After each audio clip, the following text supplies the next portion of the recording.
Opa, aí, beleza? Caio aqui. No vídeo de hoje eu vim trazer pra vocês mais um vídeo.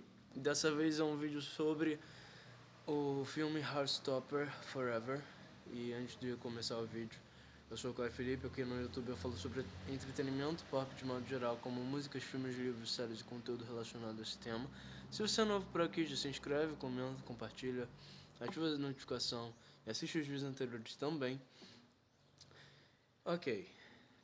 Bom, eu acabei de terminar esse filme, né? Eu já tinha começado ele há um tempo, mas como eu me mudei, né? De Campo Grande para Belford Roxo, eu acabei deixando ele um pouco de lado. E, e foi muito recente essa minha mudança, acabei esquecendo, outras coisas aconteceram também. Aí agora que eu me lembrei da existência desse filme e continuei de onde eu parei, né? Até fiquei preocupado se eu precisaria reassistir do início, mas não precisou.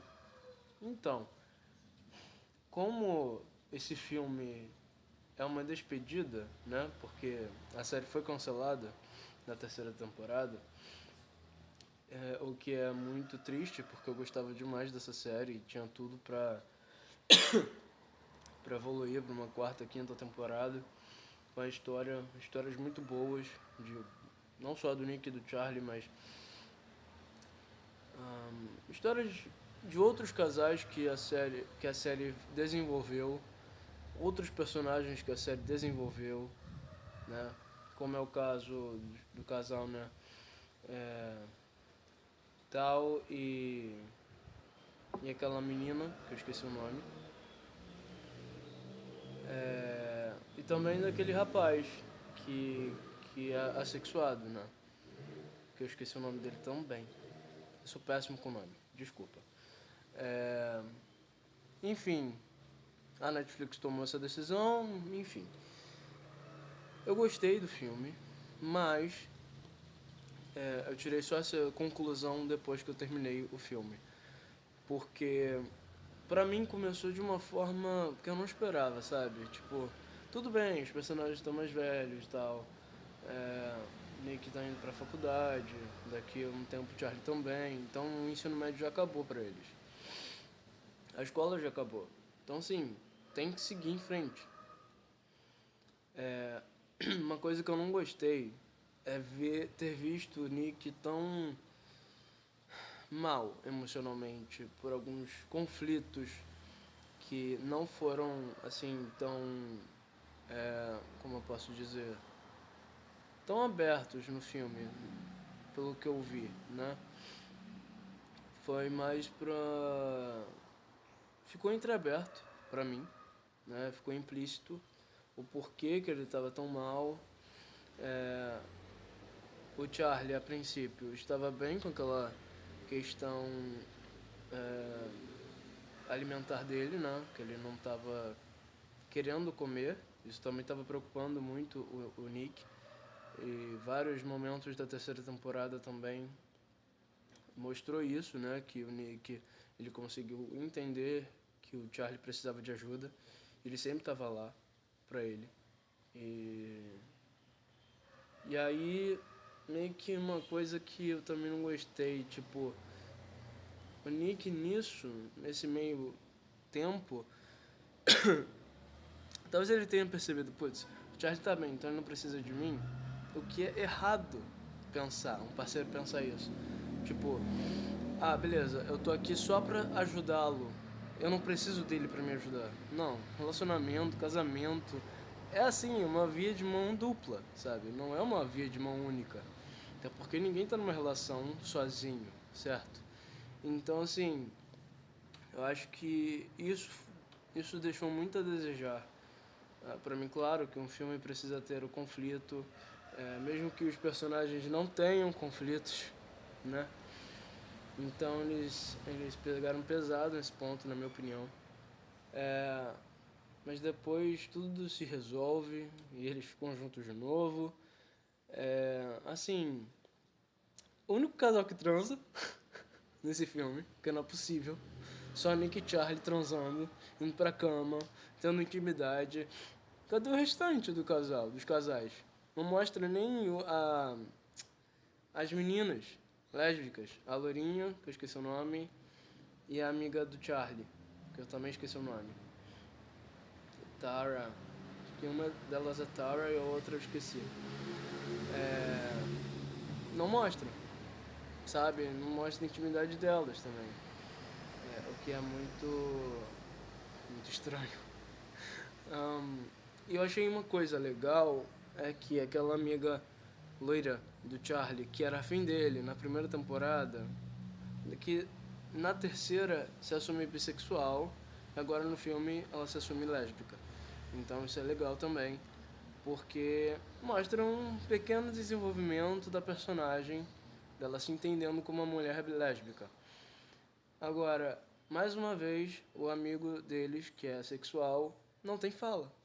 Ele podia ter uma fala falando alguma coisa, ou sei lá, tendo mais fala, mais do que não ter fala, sabe? Ele falava muito pouco já na série, pra no filme ele não ter fala nenhuma, continuar sem fala, sabe? É realmente estranho, parece que o filme só foi feito para desenvolver mais Charlie e Nick, e não os outros personagens. A câmera tá caindo, a janela tá aberta, tá abrindo no caso, só um minutinho. Fiz uma gambiarra aqui, rapaz, que nem sei como que tá dando. Enfim. Daí, pra mim, o filme ele começou a ficar sem sentido, porque, voltando pra Nick e Charlie, como o filme parece ser só sobre eles, não sobre os outros personagens que a série abriu e começou a desenvolver, meio que mostra a primeira crise deles, né? Nick e Charlie. E depois mostra que realmente o Nick não traiu o Charlie com a menina.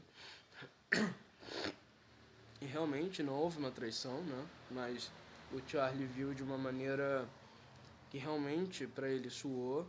E depois mostra pra gente que não houve uma traição. Tanto que eles ficam separados e não mostram que eles... no porquê eles não falaram nada sobre isso depois. Simplesmente o Nick aparece arrancando as fotos deles do quarto dele.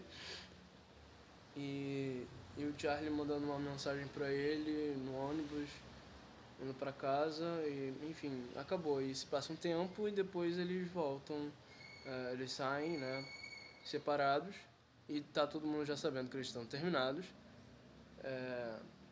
Sabe, ficou muito implícito se realmente o motivo foi pelo qual o Nick. Perdão. O motivo foi pelo qual o Charlie achou que o Nick tinha traído ele com a menina. Né? Então, assim, ficou realmente meio esquisito isso pra mim também. Mas depois eles se reconciliam e tal, ele ouve o tal, finalmente. Aliás, o tal eu acho que é o cara que mais. Que o Nick ouve mais, sabe? De todos, assim. E desde a série até o filme também. Cara, enfim, o filme é maravilhoso, tem seus altos e baixos. Mas ele termina bem, ele termina da forma que deveria terminar. E eu fiquei com muito medo de não terminar dessa forma. Terminar de uma maneira triste, o que não seria nem um pouco legal, né? Eu ainda não vi nenhuma crítica sobre esse filme. Eu acho que... Aliás, eu não vi nenhuma crítica sobre esse filme, na verdade. Geralmente o Heartstopper dá uma comoção e tal, todo mundo tá falando sobre, e não vi até agora. Depois que eu finalizar esse vídeo e postar, eu vou procurar no YouTube pra ver se tem. Porque a única coisa, antes do lançamento desse filme, foi que tava soando um murmurinho, né, no TikTok e no YouTube, na internet em si, de que o povo tava chocado que o Nick Nelson era passivo. Só que na realidade no filme ele não é passivo, ele é simplesmente versátil. Ambos são versáteis e a intimidade deles rola um troca-troca. É assim que ambos se identificam e, enfim, o filme quis mostrar isso pra gente. O que não precisava, mas beleza, mostrou. Fazer o quê? É isso. Essa foi minha opinião sobre o que eu achei do filme de Heartstopper Forever. Eu espero que vocês tenham gostado desse vídeo. Dá seu like, comenta, compartilha. Pra quem é fã de Heartstopper, qual é o seu personagem favorito de Heartstopper? Conta pra mim. E qual é o seu casal favorito? Meu casal favorito é Nick e Charlie, e meu personagem favorito é o Nick. Então, e por quê? Né? Vou dizer aqui por quê. Porque eu me vejo muito no Nick no quesito acolhimento, sabe? Quando ele acolhe o Charlie naquele problema do Charlie. E eu me vejo muito nele também. Assim, eu gosto muito de acolher o meu mozão, né? Quando ele precisa de mim. É isso. Me diz também o porquê que você gosta desse personagem.